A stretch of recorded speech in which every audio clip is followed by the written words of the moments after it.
deliver his judgment on the same. But for now, though, the construction of the standard gauge railway through the Nairobi National Park is underway despite a court order prohibiting the same. Conservationists say the construction of the second phase of the SGR is a threat to the existence of the park and are demanding an immediate stop of it.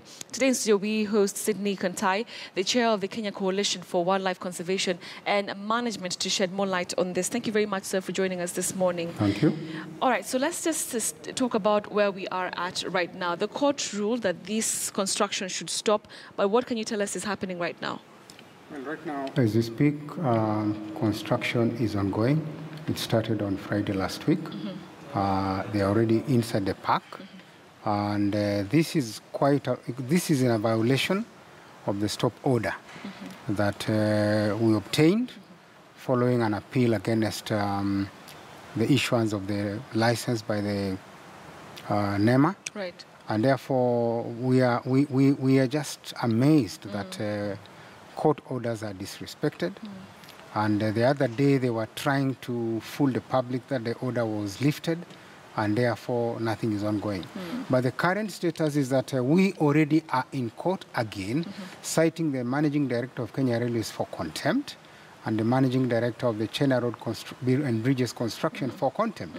It is alive, it is ongoing. We actually had a hearing on Thursday last week, and the same Thursday we were there, they were busy mobilizing equipment and people, and the next day they already were assaulting the park. Therefore, what we are saying is that we must all respect the rule of law. Right. And to think that, we are coming from a time where, we've had all these cases whereby you have state officials, disregarding orders made by the court. Why do you think that, they are disregarding this particular one? That's the Kenya Railways Corporation and the China Bridge. This is something that has been ongoing. In fact, even after we obtained the orders, they still went on building outside the park, but on the same Nairobi-Naivasha highway.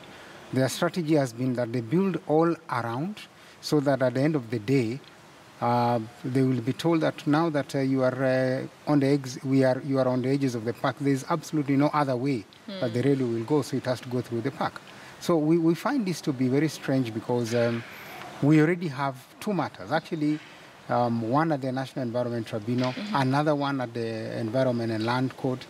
And we just see total disregard and disrespect for the judiciary by the Kenya Railways and other agencies of the government, which is a violation of the Constitution. All right. So you've said that work started on Friday. This is Friday last week. Friday last week. What can you tell us has already started? Have you been able to ascertain exactly if there are workers on the ground, what they're doing?